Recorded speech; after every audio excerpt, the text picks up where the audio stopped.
Thank you. Hi everyone, today I'll tell you what is the black box attacks and why it was dead and why it's alive now. I will tell you about our ATM research related to cash dispenser, one of the main parts of ATM. Also I'll describe how it works, its hardware security, how to get the money from an ATM, and how the successful attack can be performed.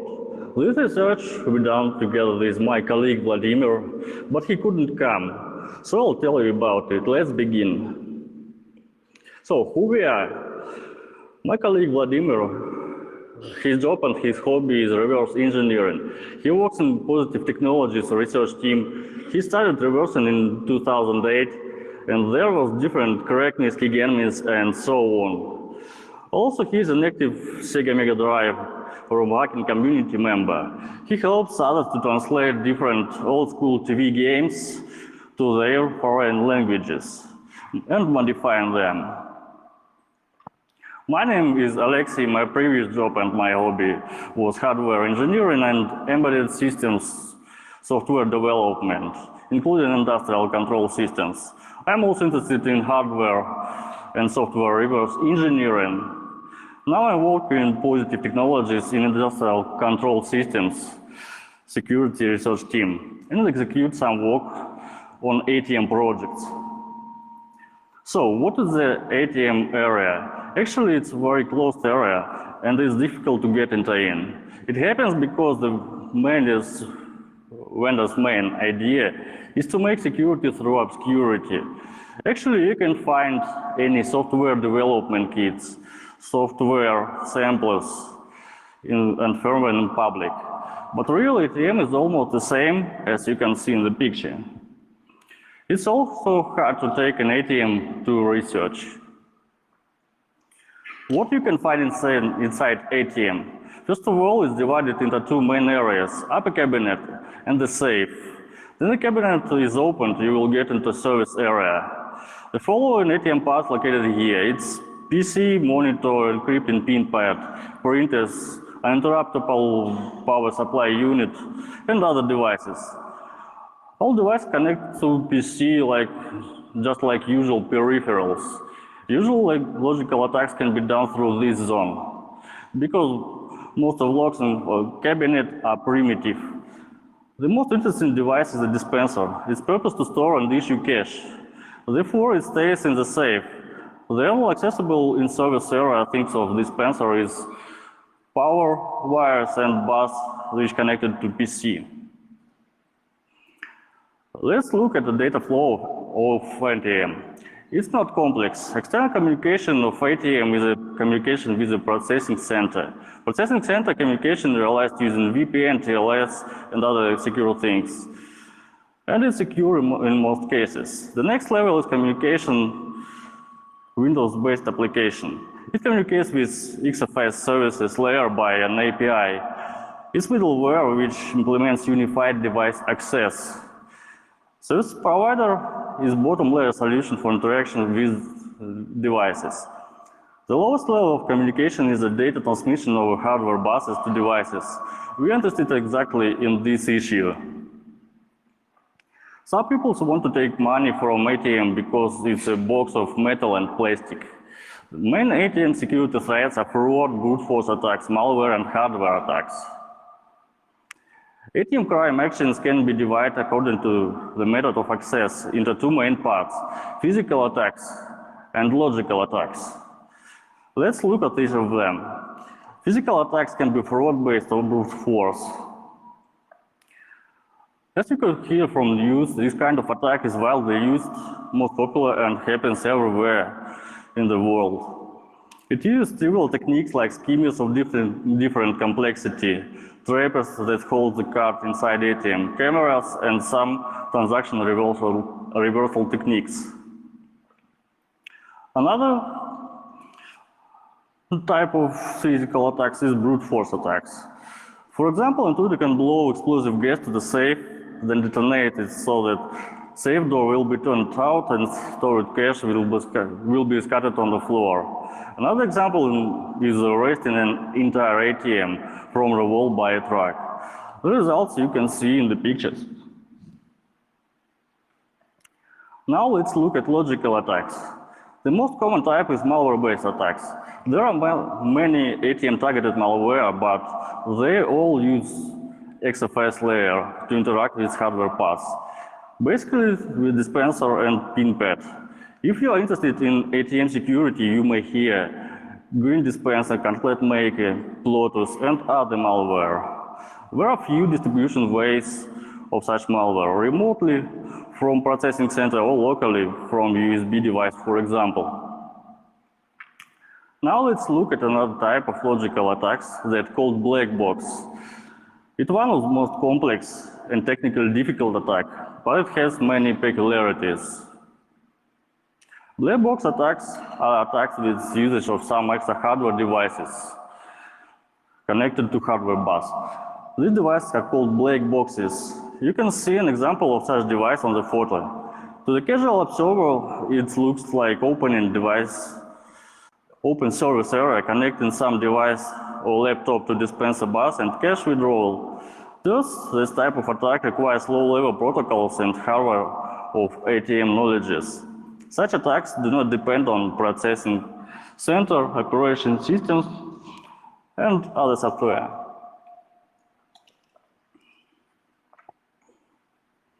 Let's try to figure out how to connect the dispenser to the PC. Generally, it's connected by RS-232, SDC, or USB interfaces. Also, in some sources, there are references to CAN bus usage, but we haven't seen it in a live project. Let's take a more detailed look at these devices. The first and the oldest device is RS-based RS-232, as well as the COM ports. The specificity of this connection is the usage of multiplexer to expand the number of ports, as there are usually not enough in PC. An example of multiplexer is in the photo. You only need a laptop and cheap USB to COM adapter to perform this attack. Usually data transmitted in an unprotected, clear way, and firmware encryption patches are very limited in their resources. In a number of cases, the commands are human readable, and it's enough to look into the traffic in order to understand and reproduce them. This is too primitive, so let's move to the next interface. This is the SDC bus. It's proprietary for NCR ATMs. In fact, this is RS-485 is a multi-drop COM port. The vendor uses unusual bitrate and byte size here. The encryption is trivial logical XOR operation. The interaction is built on principle of master several slaves. Devices are connected to the same wires of the bus in parallel. Please remember this fact. A popular attack of this bus called drill box. An attacker cuts hole in ATM fascia next to the pin pad.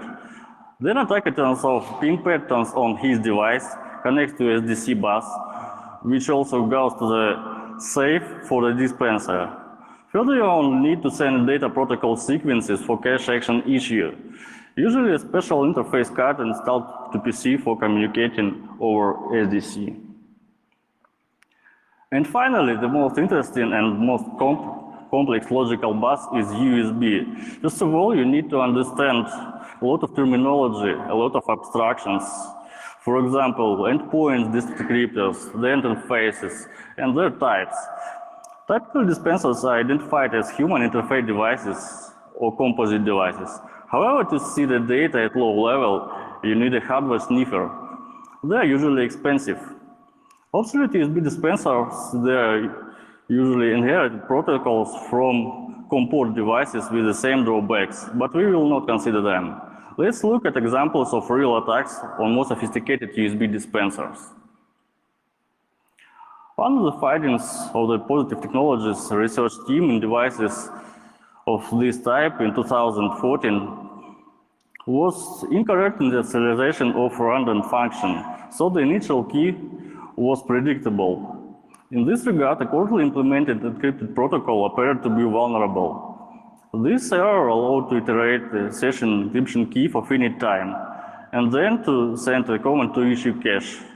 This vulnerability was fixed by the vendor. The most recent attack attributed to attacks of this type was made in 2017. In addition, together this laptop with engineering software, which dispenser was connected, and endoscope was used. Through the hole, when the shutter was broken, an endoscope was laid down into the safe. We switched the sensor by simulating an authentication of the engineer during maintenance. Thus, firmware of dispenser function cache issue test was unlocked, which was used by the attackers. At this point, it could have seemed that black box attacker think of the past or died as a class, since the last attack refers more to physical attacks, and manufacturers have implemented encryption everywhere. However, we proceed to our case. So, to research ATM hardware, we need to determine the manufacturer and hardware. In our case, the choice was quite simple, since the NCR is one of the largest of ATM vendors and software for them. And it's also very common on our Leaf projects. New ATMs are considered one of the most secure, and communication with the dispenser are encrypted. So our choice is a dispenser with NCRS1 controller. Usually, cache dispenser is a very complex device. Mechanics of dispenser performs cache storing, picking, validation, and transportation. Every movement is performed by drive units and controlled by sensors. The brain of cache dispenser is its control electronics. They are usually called dispenser controller. All mechanical parts of dispenser have their specific names.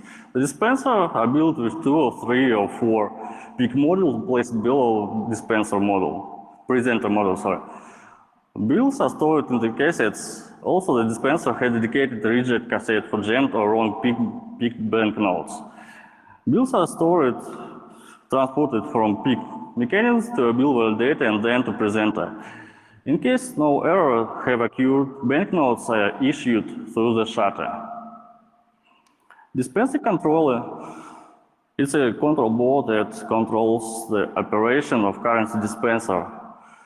It's called fire processor-based board, responsible for collecting all sensors information and operating the mechanics, and also communicating commands to the PC. The control board is a mixed technology PCB employing both SAS mount technologies and plated through the whole components. The function of control board you can see on the slide.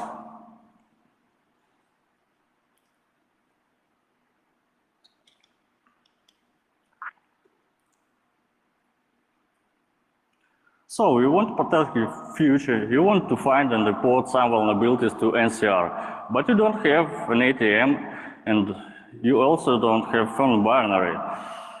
What to do? Well, unfortunately for a vendor, unfortunately for you, it is possible. For example, you can order the dispenser controller at eBay, but how is this possible? Well, when something breaks in the dispenser, service center usually replaces the whole device. Now somebody can sell a broken dispenser by parts. After you have bought a dispenser controller, you need to get its firmware. It's much more harder, but if you have a friend in some service center, you can ask him. For most of our tests, we don't need full dispenser assembly. When you want to play with protocol and other basic logical features, all you need is controller board, power supply, laptop or PC, and USB connection cable. This slide shows brief information about the firmware. It's work-based. First of all, it's not encrypted. It would be much more difficult to analyze such file, especially if you can get access to the encryption key from PC software part. The second thing is the dispenser file has unstripped symbols. It makes our analysis less difficult. To start with, we must understand that in our case we have USB device. So the firmware must contain some code that is responsible for sending and receiving command packets. To find the code, we must find the CPU name on its chip and find datasheet document with the USB control register and data register constants. Here are some of the search results of those constants. As you can see, we have found write packet and read packet functions. You may notice that function names are mangled here. Unfortunately, I debroke and unmangled them. My guess is that it happened because of VxWorks compiler peculiarities. The first thing that you will face is going to, in absence, the public Motorola decompilers. Another thing will be C++ virtual function tables and virtual calls will be difficult to analyze in x86 too. If you divide the code into main components, you will get following scheme. The first level at red is responsible for receiving, distributing USB packets between services. Services is a basic execution units. Each of them has its own role and its own tasks. Classes here are tasks that are executable by different services using such thing as controller. Controllers is the logical things. In fact, their work is who perform commands validation, execution, and answer forming. To execute an exact command, you must specify a class and a logical controller indexes. Before that command will be executed, the execute function, it will be checked with validate command function. Format response function forms a response packet with execution results. Dispenser transaction service is the most interesting service for us. It works with banknote withdrawal command and their encryption. This service has 3 classes, but only 2 of them are most interesting. Class 1 works with the secure messages and second one works with encrypted secure messages. The only difference between them is what class 1 skips some more secure commands using reject array with command indexes. My guess is previously there was only one class. This code looks more like a fast fix rather than a good approach. On this slide, you see the sequence of actions that needs to be taken to generate initial key. The first action is to select the encryption initialization command on service operating screen. Then you need to toggle the bottom cassette in the safe or to perform switching the special tumbler on the controller board, all within 1 minute. After that, the dispenser will send you initial key. Encryption keys have their role and types. It means that every key for every message will be different because of the rolling component, like a session number. Okay, you think that it's possible to intercept the packet with the initial key and use it then? No, it's not. In the handle initiate key exchange command, the PC also sends the public key, which will be used to encrypt the initial key. Another part of the command is the hardware ID, which must be equal to real one. That makes brute forcing of this command impossible. Unfortunately, we haven't the physical access to the safe where the dispenser controller is located, so we cannot perform the initial key exchanging. It's only possible in the protection level parameter was set to USB or logical one. To downgrade protection level from physical one, you also need to have physical access to the safe. So what should we do? Surely there is a way how to PC download the firmware binary into dispenser. Usually such things are called bootloaders, and we must find it. Sometime later, we found the service that is responsible for switching to bootloader, and its name USB is download service. The only things that it does are switching into bootloader and sending a USB device information like a vendor ID, product ID, and packet size to us. The most interesting fact is that commands of this operation don't require to be encrypted.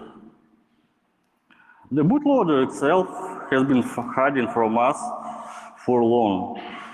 Its code could have found by string search or function name search. We have found it in data section in the form of zlib stream. Actually, the secure word in its name is a fake, because there is no any secure things in it.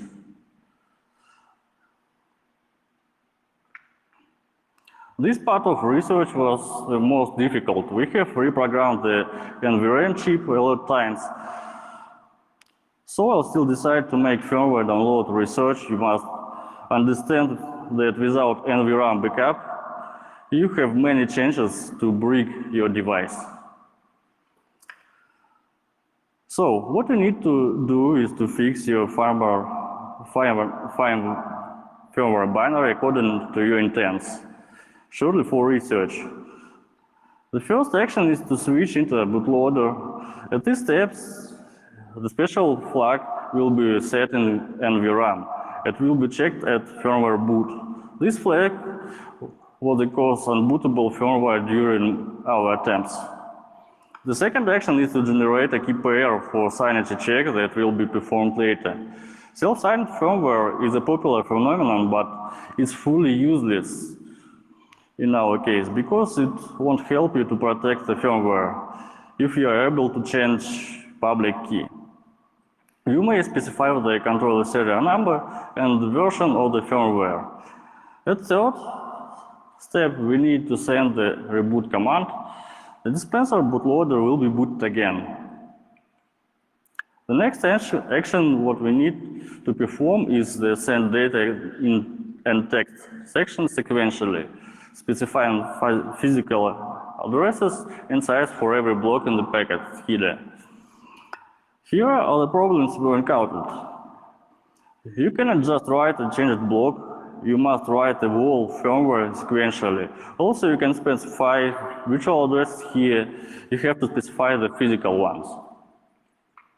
At this moment, we must already have the SHA-1 calculated hash for uploaded bytes and encrypted with the private key of the key pair that was generated at previous steps. Also, we need to calculate the sum of written half words.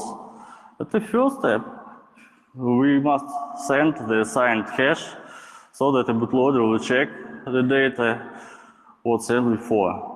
If signature validation fails, you will get brick again. The sixth step requires sending calculated checksum and the physical addresses with firmware bytes downloaded. Here there were a few problems too, because I couldn't find a check for the physical address field, and it led to brick device many times. And we have another attempt. And finally, the current firmware successfully downloaded and we were happy. But could we download some old firmwares with the old vulnerabilities? And we tried to do that. And this appeared some more problems. There was checked that the downloadable firmware had same or greater version number than in current firmware.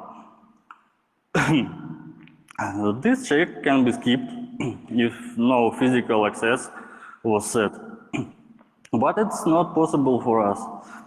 But luckily, when I added availability to upload any firmware binary, if its version equaled 4F in hex. Money withdrawal was still a problem. Encryption function was professionally implemented, so we decided to fix secure command function so that it could allow execute any secure command without any encryption. To do that, you just need to make move 0 to D0 in assembly language and then perform return call. To sum up, we have an ability to not use the cassette or tumbler switching. We can patch every byte in the firmware, and now protection level is not a problem. On this slide, you can see the message, change toggle switch of button cassette within 1 minute. And dispenser protection configuration is physical. So, The firmware was downloaded, but it's not interesting for us as money withdrawal. Unfortunately, withdrawing the money is also a difficult task.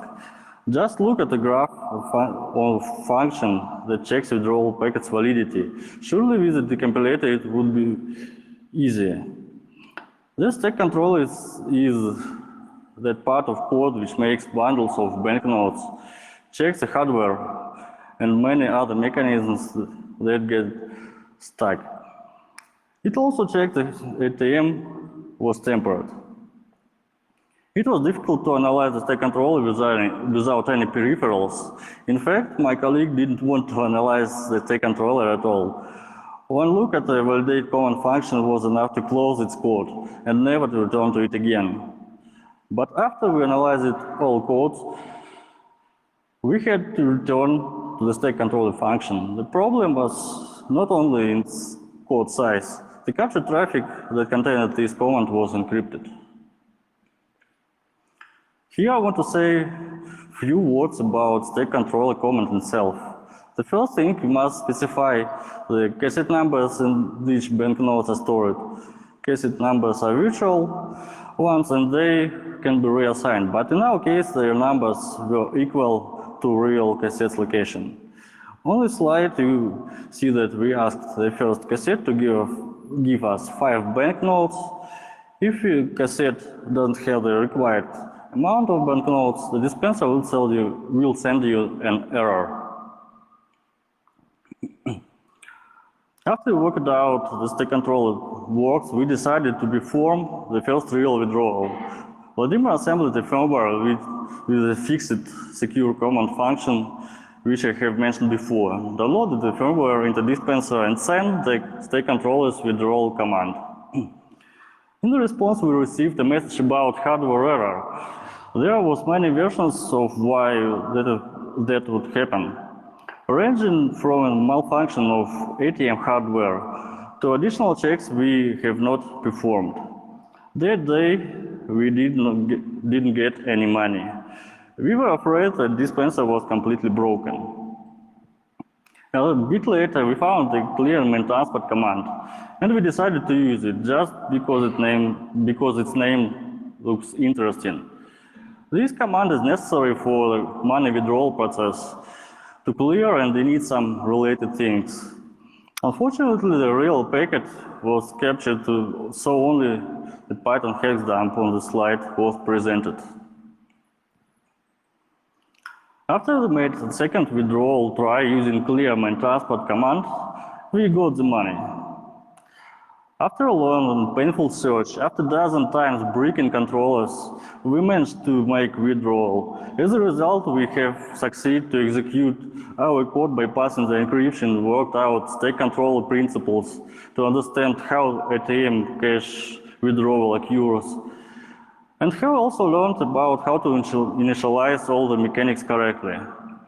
Let's see the demo.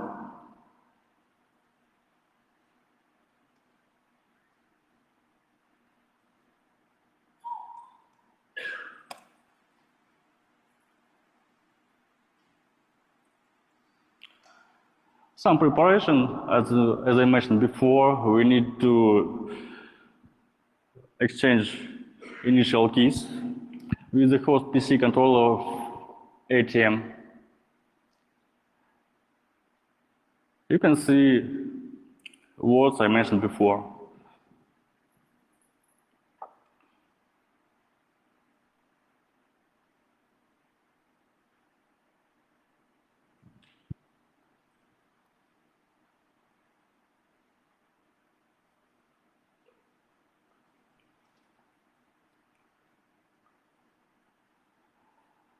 And then it's authenticated, and it's secure. Protection level is physical. So let's start. We take a USB cable from PC, connect to our laptop, and started our proof of concept code. We have no optimization of this process because it's proof of concept. and not a real attack. Now you look at the firmware uploading. It requires some time, and the speed of video increased a little bit.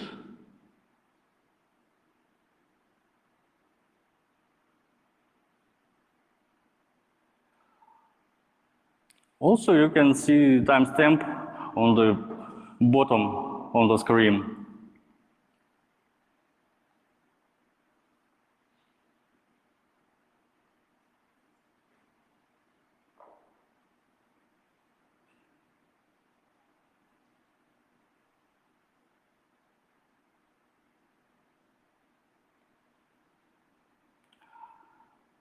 Now we need to reboot to new firmware, and init all mechanical hardware.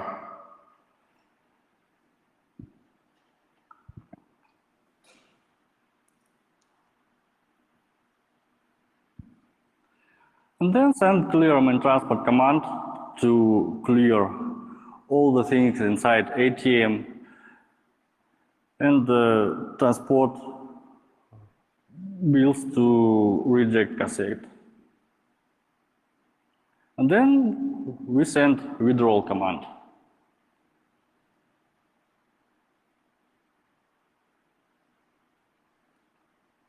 And we take money for 4 minutes with no optimized code.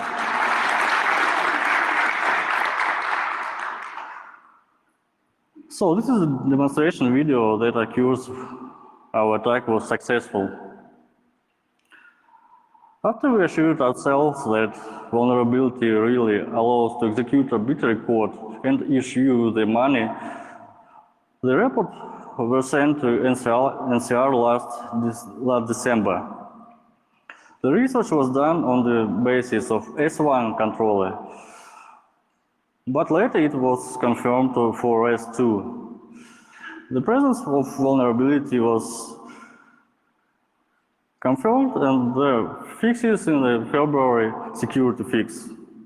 As you can see, there are 2 CVE numbers for these vulnerabilities. They are related to S1 and the S2 controller. Also, NCR issued white paper related to these recommendations for updating. Thank you for listening and watching. And now ready to answer questions in the wrap room.